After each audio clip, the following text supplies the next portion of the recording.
رسول اللہ صلی اللہ علیہ وسلم نے ارشاد فرمایا کہ احصو ہلال شعبان لرمضان، کہ شعبان المعظم کے چاند دیکھنے کے بعد اس کے ایام خوب گنتے رہو تاکہ رمضان المبارک کے روزوں کی ادائیگی اور فرضیت کے موقع کے حوالے سے تمہیں کوئی شبہ نہ ہو۔ میرے عزیزو، ایک بات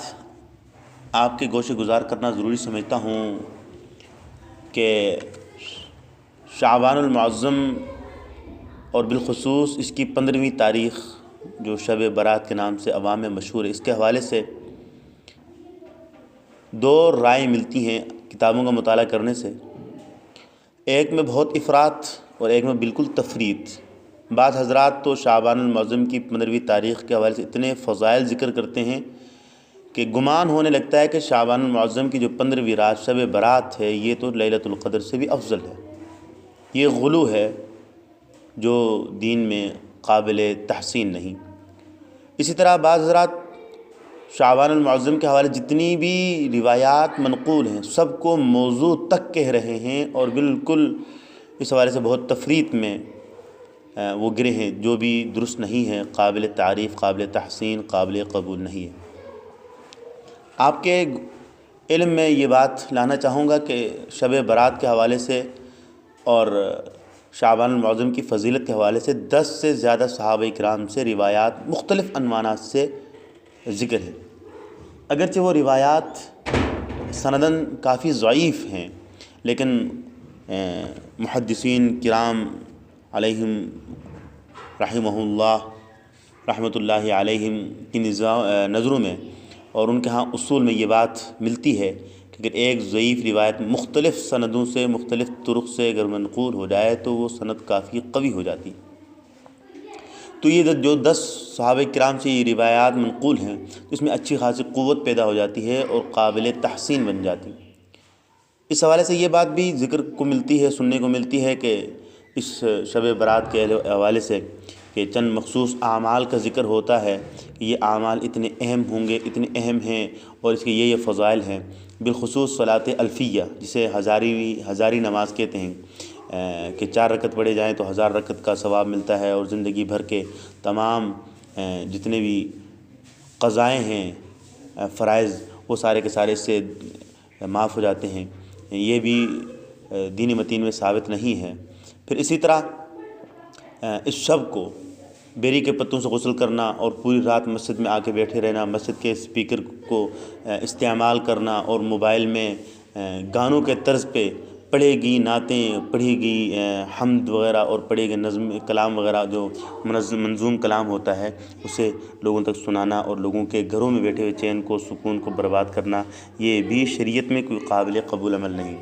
احباب سے گزارش ہے کہ جو بھی اعمال کرنے ہیں وہ روزمرہ کے اعمال کی طرح ہے، سنت ہیں، نوافل ہیں اور پھر اسی طرح دعائیں ہیں۔ کوشش کیجئے گا کہ شعبان 15ویں تاریخ کو تمام نمازیں اول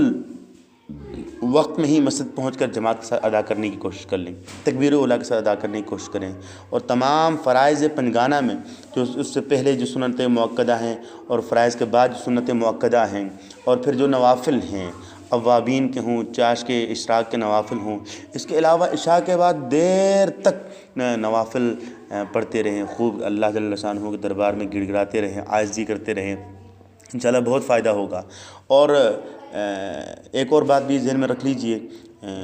اچھا خاصا ایک میسج چل رہا ہوتا ہے کہ جی فلانی مسجد میں انشاءاللہ صلاۃ التسبیح باجماعت ادا کی جائے گی۔ یہ بھی خلاف شرع ہے۔ نوافل کی جماعت اور پھر بالخصوص صلاۃ التسبیح جیسے کافی وقت لگتا ہے، اطمینان سے بندہ اگر صلاۃ التسبیح پڑھ لے تو کم از کم گھنٹے کے قریب وقت لگ جاتا ہے، تو اس کو بھی جماعت کے ساتھ ادا کرنے کا بھی شریعت میں کوئی ثبوت نہیں ملتا ہے۔ انفرادی طور پر صلاۃ التسبیح ہر روز ادا کی جائے، ہفتے میں ایک مرتبہ، نہیں تو مہینے میں، نہیں تو زندگی میں، اور نہیں تو کم از کم اس شب برات کے موقع پر اس کو ادا کرنے کا اہتمام کیا جائے، سیکھ کر اور علماء کرام سے، اہل علم سے، اور سیکھ کر اس کا اعادہ کیا جائے۔ اس حوالے سے ایک بات یہ بھی ذہن میں رکھ لیجئے کہ بعض حضرات اس شب کو مخصوص قسم کے کھانوں کا ذکر کرتے ہیں کہ جس طرح کے کھانے پکائے جائیں اور پھر یہ کیا جائے، جو درست نہیں ہے۔ ہر رات ہر دن جو اللہ نے نعمتیں دی ہیں بندہ استعمال کر لے، وہی اس کی عید ہے، وہی اس کی شب برات ہے، وہی شب قدر ہے۔ اے خواجہ چہ خواہیز شب قدر نشانی، ہر شب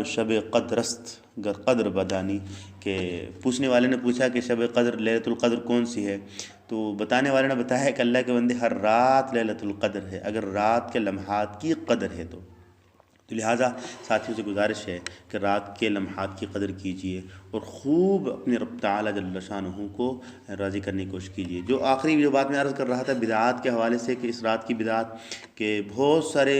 لوگوں سے سننے کو ملتا ہے کہ روحیں آتی ہیں، لہٰذا بیوہ خواتین اپنے شوہروں کے واسطے بند سنور کے بیٹھ جاتی ہیں کہ شوہر کی روح آئے گی، وہ دیکھے گی، خوش ہو کے چلی جائے گی۔ اور بعض حضرات سے یہ سننے کو ملتا ہے کہ روحیں آتی ہیں، لہٰذا ان کے لیے بستر اور ان کے لیے ماشاءاللہ اچھا خاصا ایک نرم گدا بچھا دیا جائے، وہ اس پہ آئیں گے، بیٹھیں گی اور کھا پی کے چلے جائیں گے۔ یہ تمام چیزیں خلاف شرع ہیں، اس کا شریعت میں کوئی ثبوت نہیں ملتا ہے کہ شب برات کو روحیں آتی ہیں۔ تو لہٰذا کوشش کیجیے گا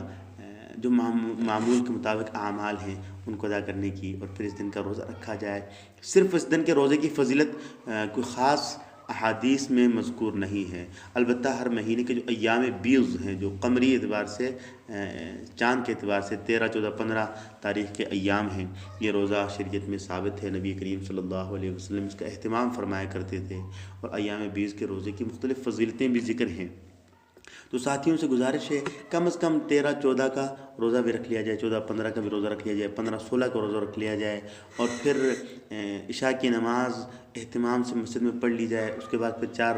رکعت، 6 رکعت، 10 رکعت جتنی توفیق ہوتی ہے نوافل پڑھے جائیں، اور قرآن کریم کی ترتیب سے تلاوت کی جائے۔ مخصوص صورتوں کی بھی تو فضیلت ہے، لیکن ترتیب سے ایک تلاوت کا معمول ہو جائے، اور پھر خوب اللہ جل شانہ سے رویا جائے، گڑ گڑایا جائے۔ اس حوالے سے ایک اور گزارش بھی عرض کر دوں گا۔ نبی علیہ الصلوۃ والسلام کی حدیث میں یہ سبق ملتا ہے کہ مختلف بشارتوں والی راتوں میں، جیسے عید الفطر کی رات ہے، لیلۃ القدر کی رات ہے، اور عید الاضحیٰ کی رات ہے، ان میں بہت سارے جہنمیوں کو جہنم سے خلاصی کی بشارت ہے، لیکن چند بدبختوں کا ذکر ہے کہ جن کو اس رات میں بھی بخشا نہیں جائے گا۔ مختلف روایات میں ذکر، ایک روایت میں 4 کا تذکرہ آتا ہے، ایک روایت میں 3 کا تذکرہ آتا ہے، اور باقی روایات میں اس سے کم زیادہ بھی۔ تو مجموعی طور پر 14 قسم کے لوگ ایسے ہیں جن کا ان راتوں میں بخشش نہیں ہوگی۔ ان میں سے مشرک ہے، زانی ہے، شرابی ہے، قاتل ہے، اور پھر اسی طرح قطع رحمی کرنے والا ہے، ماں باپ کا نافرمان ہے، مسلمانوں کے بارے میں اپنے سینے میں کدورتیں رکھنے والا ہے، ان لوگوں کی مغفرت نہیں ہوگی۔ کوشش کیجیے مسلمانوں، اگر ان اعمال سیئہ میں سے، ان بری خصلتوں میں سے کوئی خصلت ہے تو خوب توجہ کے ساتھ توبہ طائب ہو کر اس خصلت کو چھوڑنے والے بن جائیں۔ اور بالخصوص آخر میں پھر عرض کروں گا کہ ماں باپ کے نافرمان کی بھی اس رات کو بخشش نہیں ہوتی ہے۔ بس کوشش کیجیے اگر یہ نعمت ہے اس کی قدر کی جائے، اور اگر یہ نعمت چھن گئی ہے تو پھر اپنے سینے کو پیٹنے کے علاوہ کوئی اور راستہ تو ہے نہیں، لیکن سینہ پیٹنا جائز نہیں ہے۔ تو سوائے دکھ کے کچھ بھی نہیں، ان کے ماں باپ دنیا سے رخصت ہوئے ہیں، اور اس رات کو خوب رو کے اللہ پاک سے معافی مانگی جائے، اور اپنے والدین کو اللہ جل شانہ سے درخواست کر کے راضی کرنے کی کوشش کی جائے، اور پھر اسی طرح خوب صدقہ کیا جائے، صدقے کا اہتمام ہو۔ کوئی مخصوص چیزیں صدقہ کرنا ضروری نہیں ہے، مخصوص قسم کے کھانے پکانا، جس طرح کنڈے وغیرہ پکائے جائیں، حلوے وغیرہ پکائے جائیں، کھیریں پکائی جائیں، اور پھر اسی طرح یا مخصوص چیزیں بدعات میں جو